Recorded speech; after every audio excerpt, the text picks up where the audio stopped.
പ്രിയപ്പെട്ട നേതാവിനെ കാണാൻ അങ്ങനെ ഓരോ സ്ഥലങ്ങളിലും പ്രവർത്തകർ അണിനിരന്നു കഴിഞ്ഞു. സാധാരണക്കാരായ ജനങ്ങൾ അണിനിരന്നു കഴിഞ്ഞു എന്നുള്ളതാണ്.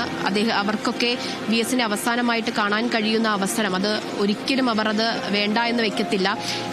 അതെ, ഇപ്പോൾ തന്നെ തെരുവോരങ്ങളിൽ നിരവധി പേർ ആ രീതിയിൽ കാത്തുനിൽപ്പ് ആരംഭിച്ചിട്ടുണ്ട്.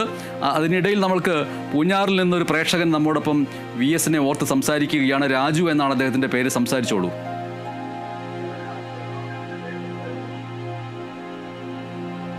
തന്നെ കേരള VS എന്ന് പറഞ്ഞ ജനകോടികൾ ആദരിച്ചുകൊണ്ടിരുന്ന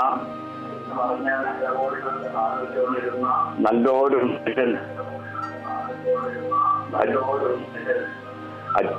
അച്ചുമാമൻ വന്നതിന് ശേഷമാണ് ഇങ്ങനെ ഒരു മുഖ്യമന്ത്രി ഉണ്ടെന്ന് ലോകജനത അറിഞ്ഞത്.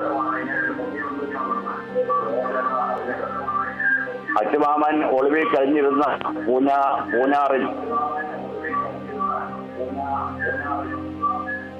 അച്ചുമാമനെ കൂടെ താമസിക്കുന്ന രണ്ടുപേരുടെ പടം ഇന്ന് പേപ്പറിലെ മാതൃഭൂമിയിലും ദീപികയിലും ഉണ്ടായിരുന്നു. ദീപികയിലും ഞാനത് വായിച്ചു. അതെ, വായിച്ചപ്പം അച്ചുമാമൻ തോർത്ത് കൊടുത്ത്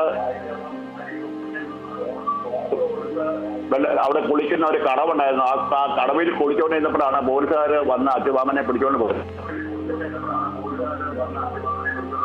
പോയത്. എന്റെ അച്ഛനും അമ്മയൊക്കെ പറഞ്ഞു കേട്ടിട്ടുണ്ട്. അതുപോലെ തന്നെ നായർ സാറ് ഒളിവിൽ കഴിഞ്ഞിരുന്ന പൂഞ്ഞാലിലാണ്. നാസന വീട്ടച്ചിന്റെ വീട്ടിലാണ് ഒളിവിൽ കഴിഞ്ഞിരുന്നത്.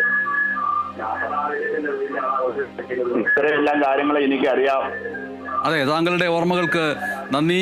തിരുവനന്തപുരത്ത് നിന്ന് ഡി ബിനോയ് ചേരുന്നു. ഡി ബിനോയ്, ഇപ്പോൾ വിലാപയാത്ര ആരംഭിക്കാനുള്ള എല്ലാ ഒരുക്കങ്ങളും പൂർത്തിയായിരിക്കുകയാണ് എന്നാണ് ഞാൻ മനസ്സിലാക്കുന്നത്. ആ രീതിയിലുള്ള സെക്രട്ടേറിയറ്റിലെ ദർബാർ ഹാളിൽ നിന്ന് VS-ന് വിട നൽകാൻ ഒരുങ്ങുന്നു.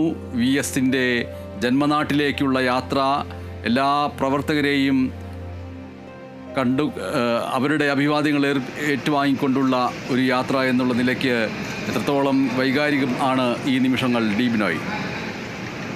മുതിർന്ന നേതാക്കളുടെ സാന്നിധ്യത്തിൽ സംസ്ഥാന പോലീസ് സേനയുടെ ആദരവ് നൽകുകയാണ്. അദ്ദേഹം ഔദ്യോഗികമായി മുഖ്യമന്ത്രിയായിരുന്ന അതേ